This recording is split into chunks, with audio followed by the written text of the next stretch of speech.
పెడతారు. సీఎం గారు దిగి ఆ ఫోటో మిషన్ దగ్గర వెళ్ళిపోయిన తర్వాత వీళ్ళు దిగేసి లాంజ్లో కూర్చుంటారు. ఆ లాంచ్ దగ్గర ఎవరు చేస్తారో చూడండి అమ్మా. లాంచ్ బిఎంపీ లాంచ్ దగ్గర ఎవరు చేస్తారో చూసి సిఎంఆర్ నుండి 4 officers, government of India secretary సివిలేషన్ ఎవరు, మన సెక్రటరీ యువరాజు గారు ఒకరు, వీళ్ళు మాత్రమే ఆ ఫోటో ఎక్కినలోకి వెళ్తారు. ఫుడ్ గిడ్డ అరేంజ్ చేస్తున్నారు. ఒకసారి మీరు కోఆర్డినేట్ చేసుకున్నారు వాళ్ళు ఎంతవరకు చేస్తున్నారు అన్నది.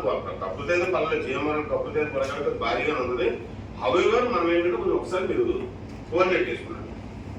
మిగతా డిపార్ట్మెంట్ మీకు ఏం ఆల్రెడీ మీకు తెలుసు కాబట్టి మీరు అలా చేస్తున్నారు. మీరు కోఆర్డినేట్ చేసుకుని అక్కడ ల్యాబ్స్ ఉండడం చెప్తున్నాను. మేము అన్నీ ఆ జిఎంఆర్తో మాట ఎక్స్ప్లెయిన్ చేస్తున్నాం. ఇది ఒకటే, ఎందుకంటే ఇష్యూస్ ఇవ్వదు. Okay, thank you. ఈటీసీ గారు ఇప్పుడు ఇదేంటే కూర్చొని కదా. ఇప్పుడు ఏంటంటే కాన్వాయ్ అంటే పోలీసులు పెడతారు, మీరే పెడతారా? కానం మీరే పెడతారా? అదే పోలీసు ఎలా చేసి కదా.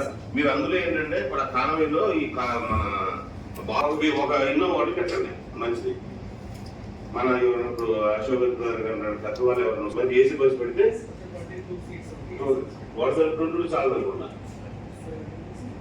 కాదు.